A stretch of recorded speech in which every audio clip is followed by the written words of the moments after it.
What's up, guys? I'm the Deadly Zens, and I got a request from one of my subscribers asking me how I do gameplay commentary, like go for a Let's Play, or an Achievement Hunter community video, or something like that, or just a gameplay commentary in general. So in this first part, I'm just gonna basically walk you through what equipment I use, and when I head over to the computer, I'm gonna show you guys what the process goes, what the process is. So you're seeing right here is the microphone that I use for recording my audio. I use a sound program called Audacity, and I use this Turtle Beach PX Ear Force PX21 headset. I just use the microphone on this. It's a little old, it's a little beaten up, but it still works fine. The one big problem with it, though, is that there's no pop filter on this microphone. So for those of you who don't know, a pop filter is basically a thing that you put on your microphone that basically it prevents sounds like pop, pop, pop, and snake and stuff like that. It prevents those sounds from being clearly audible in a recording. So if you don't have a pop filter, those sounds are clearly heard, and it ruins the quality of the audio. But a quick fix to that I found is what you can do is you can wrap a sock around the microphone, just slide it on there, and just wrap it down so it doesn't fall down. Just wrap it around, and that basically works as a makeshift pop filter. And that's basically how I record audio. Now over here, I don't know if you guys can see it. It's kind of dark over here. This is the Roxio game capture card, and what this basically allows you to do is it allows you to play your video games on high definition 1080i HD on your TV while recording the videos in 480p standard definition. So it's better than other capture cards. Let's say like I can't think of any off the top of my head, but other capture cards that record in standard def, they require you to also play in standard def. So the Roxio Game Capture was a good choice for me to buy at the time, because at least I can play in HD even though I have a bad quality video. But I don't recommend using this if you're really going for high quality videos. I mean, I do most of my recording on the PC, and the PC has its own recording programs I can use to directly record off of it instead of having to get a capture card to record off a console, which I have to then transfer the video file onto my computer. But I recommend getting something like this to learn on. Like if you're just getting into video editing and you don't want to shell out extra money for a high quality capture card, you just want to try it out and see how you like it, I definitely recommend getting the Roxio Game Capture card. It's just a good way for you to, it's a good cheap way for you to learn if you want to get into video making or video editing and Let's Plays and stuff without actually shelling out the extra like $200 or something for a HD PVR. So yeah, the Roxio Game Capture, I got it for $60 because of a coupon code, and the headset I got for $80 at the time, but you could probably get it cheaper now. I don't know what price it's going for now at GameStop.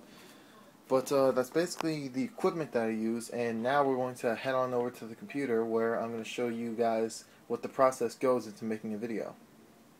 Alright, so now we are on the computer where I do most of my video recording, just because it's easier to do that since the source material is right here on the computer. I don't have to get a special capture card for a PC game. So what I'm going to be running you through is my settings and what I use to record. So to record the actual gameplay for my PC games, I use Fraps.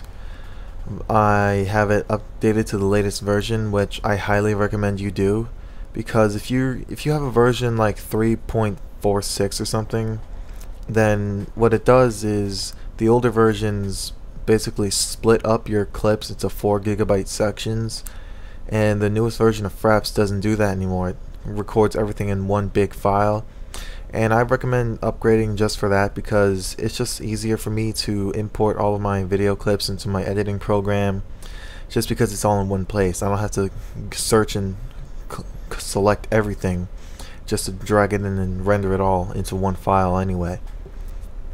So for Fraps, I just record my videos in full size, 30 frames per second, 29.97.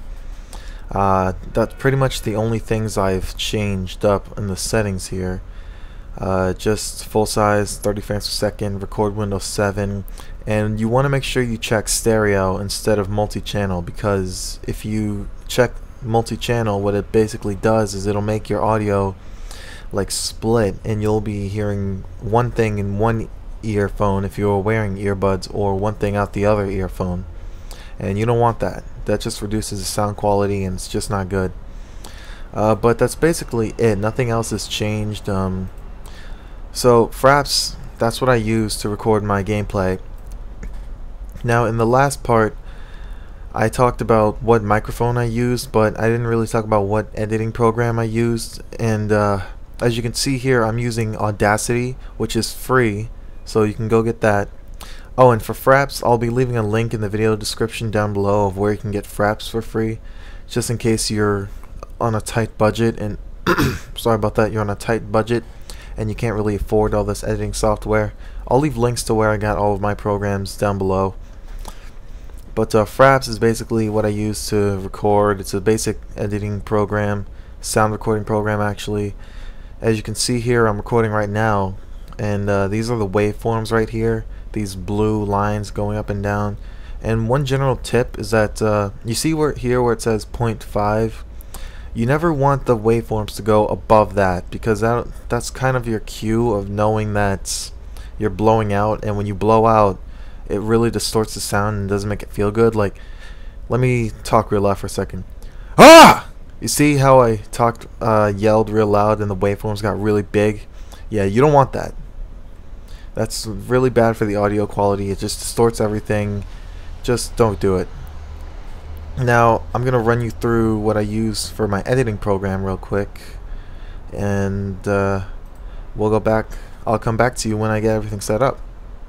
Okay, so now I've opened up my video editing program, and what I'm going to do is basically walk you through the typical making of a video of let's say a let's play or gameplay commentary or a achievement hunter community video that I might make. This is basically how I do it. First off, the video editing program that I use is Sony Vegas Pro 11. It's on the latest version. You can use lower versions if you want. I just like being on the newest version of everything. From my video settings, I just choose I go to the project properties right here, and I chose a template called HDV 720 30p, which is just standard 720p HD. And everything's kept the same from the standard template. The only thing that's changed is the full resolution rendering quality. I changed that from good to best just to get the best possible quality. And one thing I can recommend when you're making videos is that the difference between 720p and 1080p is negligible when you're on YouTube. I mean, you're really not going to notice the difference, so I just like to record my videos in 720p HD instead of full 1080, because it's just a smaller file size. I just like it's just easier to work with, and plus you won't have that big file size of 1080p HD and then only be able to see like 720p on YouTube when you're watching a video or something. So my advice, just stick to 720p. It's worth it. Next, what you're gonna do is what we're going to do is we're going to use the file clip that I recorded before opening my Sony Vegas program, where I explained to you what I use, like Fraps and Audacity and such. And we're going to go to File, Import Media, and we're going to find my Fraps file. I have my Fraps files downloaded in the basic spot, and once it's in the the project, what we do is we just click and drag it onto the timeline, and what that does is it puts the video on its own track and it puts the audio on a separate track. Now normally if this were a real gameplay commentary there would be waveforms here, but I muted my computer when I recorded my Audacity program to explain to you how I use Sony Vegas. But right now we're going to import the Audacity file which I use to record my audio. And one tip that you want to do is that never record your audio from your game on top of the audio with your commentary. Like, don't record them in one single video file, because if the audio from your commentary is too low, then there's no way you can edit it. It's all in one file, so you're gonna have to deal with it. So my advice, stick to capturing your gameplay and gameplay audio in Fraps, and use a sound editing program to capture the audio from your microphone like Audacity, which is what I have open right here to record this section right here. But now what we're going to do is import the Audacity file,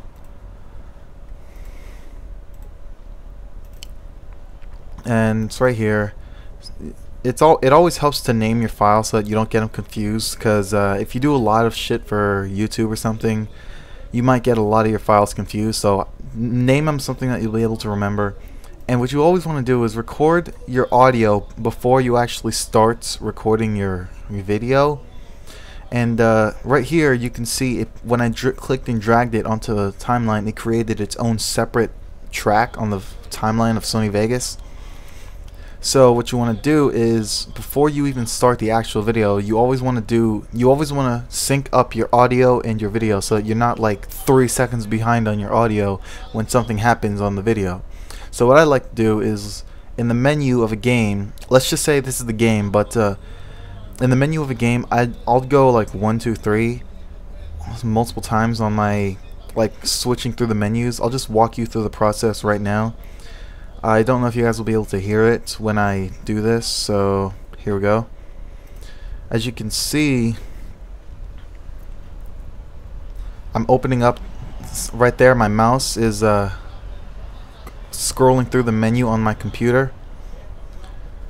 So what I would basically do is that you see here in the audio I haven't even started yet. So what I would do is I would move this around until it's in sync. And what I basically do is I zoom in so I can get it as close as possible. So what I'm going to be doing is just the same thing. So let's just play it. I'm just going to go through this process so you guys can watch how I do it. Let's just sort by see. Alright, it's too late. Let's see.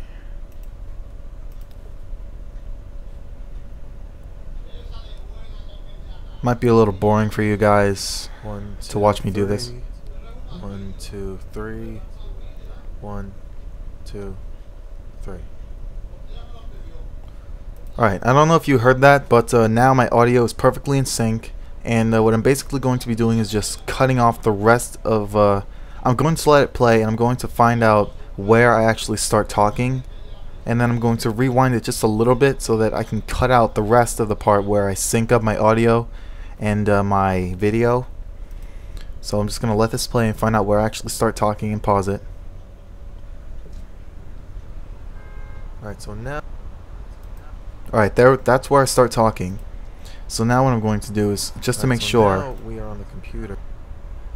Alright, so now I'm perfect, and now what you want to do is for Sony Vegas, there's a keyboard shortcut you can use. It's the letter S, and that'll basically just split the audio, just split it, any file that you want. And now what I'm going to do is I'm going to select everything, and then I'm just going to delete it all.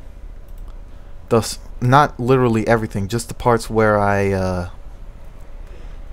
synced up my files. And then what I'm going to do is I'm going to select everything here and just move it over all the way, so that's where the beginning of the video is. And when I start the video from the beginning, now we are on the computer, that's what you're going to be seeing.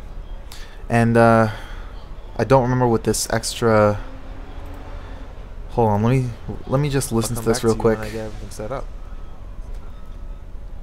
Alright, so that's just the extra audio of where I didn't pause my microphone in Audacity, so I just cut that out and delete that as well. And just a general tip of thumb when you're recording your audio in Audacity, record your audio before you start recording video, and then stop recording your video but keep recording your audio just a little longer, so that you'll have extra to kind of split off the ends like I just did here, so you're not completely, so you don't have too little, but it's better to have too much audio that you can cut off later rather than have too little audio that you can't add on to anymore. So always have more audio than your video. And basically, to lower the volume of the levels, just imagine this is a gameplay commentary, their actual waveforms, is basically I would just play through.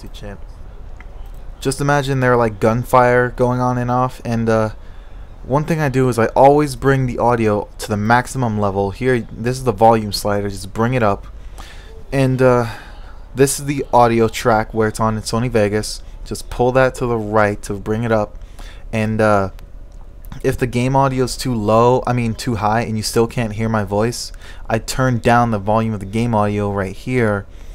Just as I always want to make sure always make sure you have it turned down enough to hear yourself, but not so much that you can't hear the game, because that just sounds weird when you're listening to a gameplay commentary or a let's play and you can't even hear the game. But once that's done and the video's all edited together, what you basically want to do is just select everything, and then all you gotta do is just render it out into one file and then just upload it to YouTube. Now what you want to do is go into File, Render As, and there are multiple render settings that Sony Vegas offers. It's basically just about picking the render setting that's right for you. Your render settings are going to differ from my render settings because of, let's say, hard drive space. You might want a smaller file and don't want to cough up the extra hard drive space for a better quality video, or let's say you want a higher quality video and you can take more space on your hard drive. It just depends on what kind of video you're going for, but the basic template that I use is a standard 6 megabyte HD 720p 30p video in the Windows Media Video 11 WMV file in the Sony Vegas render settings. I go to Customize Template, and I change this attributes from 192 kilobits per second, 48,000 kilohertz. I change that to 64 kilobits a second, 48,000 kilohertz, right there. And then I go to video. Everything's the same except on video smoothness, I slide the slider all the way to 100. On bitrate, I just changed this to a 5. The bitrate is just something to help increase the quality or lower the quality just to save hard drive space. I just like keeping it at 5 or 6 just to keep maximum quality. And for project, and when I go to video rendering quality, I change this to best just to get the best possible quality, and then I just hit OK, and then you hit render. Now I'm not going to render it now because I don't have time, plus there's really nothing to render right now. But yeah, that's basically how to make a YouTube. That's basically how I do my videos in my Let's Plays, in my commentaries, or in my Achievement Hunter community videos. But that's basically how you do it. If you like this video, please be sure to leave a like and favorite, and be sure to subscribe for more videos. I will see you guys in the next part.